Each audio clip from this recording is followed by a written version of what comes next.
আসসালামু আলাইকুম। এই মুহূর্তে আমাদের হাতে এসে পৌঁছেছে সকল গুরুত্বপূর্ণ আন্তর্জাতিক বাংলা ভয়ানক সংবাদ। শুরুতে জানিয়ে দেব সংবাদ শিরোনাম। এবার যোদ্ধাদের প্রতি হিজবুল্লাহ নেতার যে বার্তা। আরো জানিয়ে দিচ্ছি, গাজায় ইসরায়েলি হামলায় 1 মাসে 20 সহায়তা কর্মী নিহত। অন্যদিকে গাজায় ইসরায়েলের যুদ্ধ পদ্ধতি গণহত্যার শামিল বলছে জাতিসংঘ। আরো জানিয়ে দেব, যুদ্ধবিরতির পরেও লেবাননের হামলার স্বাধীনতা চায় ইসরায়েল বলছে ফ্রান্স। এবং সর্বশেষ থাকছে ভারতের এবার কলকাতাগামী বিমানে বোমা আতঙ্ক। এতক্ষণ শুনছিলেন সংবাদ শিরোনাম, এবার বিস্তারিত। তবে তার আগে আপনি যদি মুসলিম বিশ্বের নেতাদের ভালোবেসে থাকেন অবশ্যই ভিডিওটিতে একটি লাইক করবেন, চ্যানেলটি সাবস্ক্রাইব দিবেন এবং আপনি যদি ফিলিস্তিনকে ভালোবেসে থাকেন অবশ্যই কমেন্ট সেকশনে ইয়েস লিখে জানিয়ে দিন আপনার মূল্যবান মতামত। যোদ্ধাদের প্রতি হিজবুল্লাহ নেতার বার্তা।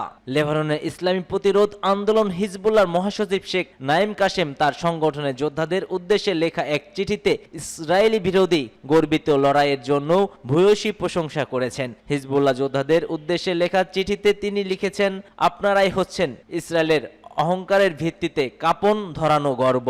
গত শনিবার হিজবুল্লাহ যোদ্ধা নাইম কাশেমকে একটি চিঠিতে লিখেছেন। তার জবাবে বুধবার হিজবুল্লাহর মহাসচিব আরেকটি চিঠি লেখেন। চিঠিতে তিনি আরো বলেছেন, আমাদের প্রতিরোধের শক্তি আমাদের দৃঢ়তাকে শক্তিশালী করেছে, আমাদের শত্রুকে পরাজিত করে আমাদের বিজয় অর্জন করতে সাহায্য করেছে। আল কুদস এবং অধিকৃত ভূখণ্ড মুক্তি হবে বলে হিজবুল্লাহ যোদ্ধাদের বিশ্বাসের প্রশংসা করেন শেখ নাইম কাশেম। তিনি পবিত্র আল কুদ্দুস শহর এবং বাকি অধিকৃত অঞ্চল ইসরায়েলি দখলদারিত্ব থেকে মুক্ত করার জন্য নিজেদের সীসা ঢালা সংকল্পের কথা উল্লেখ করেছেন। কিভাবে হিজবুল্লাহ সদস্যরা মৃত্যুর গভীরে প্রবেশ করেও প্রতিরোধ অব্যাহত রেখেছে ওই কথা তুলে ধরেন হিজবুল্লাহ এই নেতা। খবর পার্স টুডে।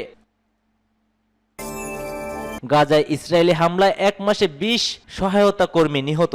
গত 10 অক্টোবর থেকে 13 নভেম্বর পর্যন্ত নিহতের এসব ঘটনা ঘটেছে, যেখানে ফিলিস্তিনি গাজা উপত্যকায় ইসরায়েলি বাহিনীর হামলায় 20 সহায়তা কর্মী নিহত হয়েছেন। নতুন একটি প্রতিবেদনে দাতব্য সংগঠনগুলো বলছে, ইসরায়েলি হামলায় সহায়তা কর্মীরা নিজেদের বাড়িতে ও উদ্বাস্তুদের শরণার্থী শিবিরের কর্মরত অবস্থানে প্রাণ হারিয়েছেন। অনেকে তাদের পরিবারের সদস্য ও স্বজনদের হারিয়েছেন। প্রতিবেদনে বলা হয়েছে, নিহত 20 জনের মধ্যে 4 জন অক্সফার্মের একটি অংশীদার প্রতিষ্ঠানের প্রকৌশলী ও কর্মী ছিলেন। 19 অক্টোবর তারা গাজা খান ইউনুস এলাকার পূর্ব অঞ্চলে খোঁজাই পানি অবকাঠামো মেরামতের কাজ করতে যাওয়ার সময় ইসরায়েলি হামলায় নিহত হন। গত বছরের অক্টোবরে গাজায় সর্বাত্মক যুদ্ধ শুরু করে ইসরায়েলি বাহিনী। এরপর থেকে গাজায় ইসরায়েলি হামলায় 300 জনেরও বেশি সহায়তা কর্মী নিহত হয়েছে। এই সংখ্যাটি বিশ্বে কোনো একক সংঘাতের সর্বোচ্চ রেকর্ড।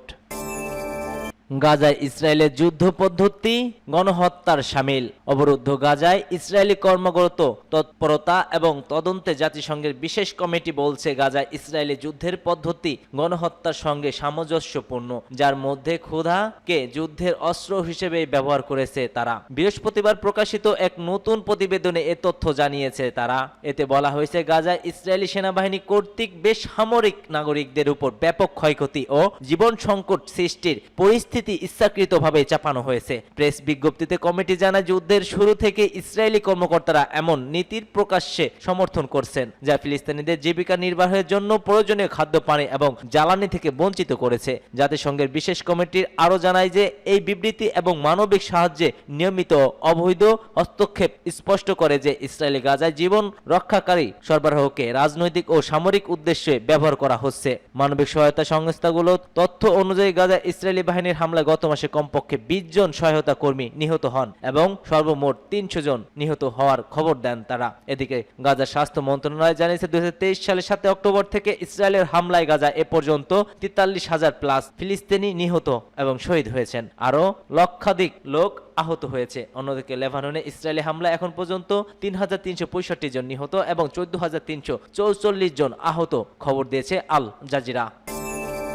যুদ্ধবিরতির পরও লেবাননে হামলার স্বাধীনতা চায় ইসরায়েল বলছে ফ্রান্স। গত সপ্তাহে ইসরায়েলের জেরুজালেমের দেশটি কৌশলগত বিষয় মন্ত্রী রন ডার্ন ও নতুন প্রতিরক্ষা মন্ত্রী ইসরায়েলের কাটজের সঙ্গে আলোচনা করেছেন, যিনি নয়েল ব্যারেট আলোচিত পর একটি সংসদীয় শুনানিতে বক্তব্য রাখার সময় তিনি বলেন, ইসরায়েলি কর্মকর্তারা ক্রমবর্ধমানভাবে এই একটি শর্ত নিয়েই কথা বলে যাচ্ছেন। ব্যারট বলেন, আমরা আজ ইসরায়েলের কণ্ঠস্বরে এই আহ্বান শুনতে পাচ্ছি যে দেশটি যে কোনো মুহূর্তে লেবাননে হামলা চালানোর ক্ষমতা রাখতে বা প্রবেশ করতে চায়, যেমনটি প্রতিবেশী সিরিয়ার ক্ষেত্রে হয়েছে।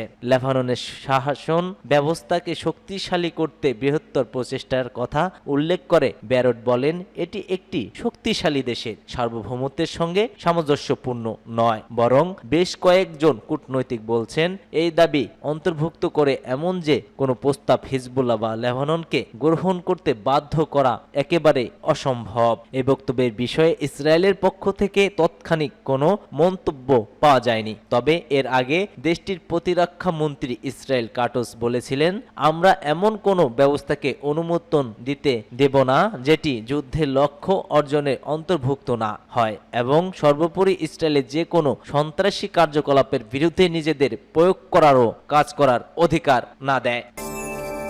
এবার ভারতের কলকাতাগামী বিমানে বোমা আতঙ্ক, জরুরি অবতরণ। ভারতের বার্তা সংস্থা পিটিআই এর বরাত দিয়ে এ প্রতিবেদনে এই তথ্য জানিয়েছে সংবাদ মাধ্যম দা হিন্দু। প্রতিবেদনে বলা হয়েছে, ভারতের মহারাষ্ট্রের নগরপুর থেকে পশ্চিমবঙ্গের কলকাতায় আসার থেকে পথে ওই ফ্লাইটে হঠাৎ করেই বোমা আতঙ্ক ছড়ায়। ফ্লাইটেতে যাত্রী ও ক্রুজ সহ 193 জন আরোহী ছিলেন। জরুরি অবতরণের পর ওই বিমানটিতে তল্লাশি চালানো হচ্ছে বলে জানানো হয়েছে। রায়পুরের সিনিয়র পুলিশ সুপার সন্তোষ সিং বলেন, নগরপুর থেকে কলকাতার উদ্দেশ্যে যাত্রা করা ওই বিমানটির বিষয়ে হুমকি পাওয়ার পর বিমানবন্দর কর্তৃপক্ষ বিমানটিকে রায়পুরের দিকে ঘুরিয়ে দেয়। পরে বিমানটি সকাল 9টার পরে ছত্তিশগড়ের রাজধানী রায়পুরে বিমানবন্দরে অবতরণ করেন। এদিকে জরুরি অবতরণের পর বাধ্যতামূলক নিরাপত্তা পরীক্ষার জন্য বিমানটিকে তাৎক্ষণিকভাবে বিচ্ছিন্ন স্থানে নিয়ে যাওয়া হয়েছে বলে ওই কর্মকর্তা বলছেন। তিনি বলেন, কারিগরি কর্মীদের পাশাপাশি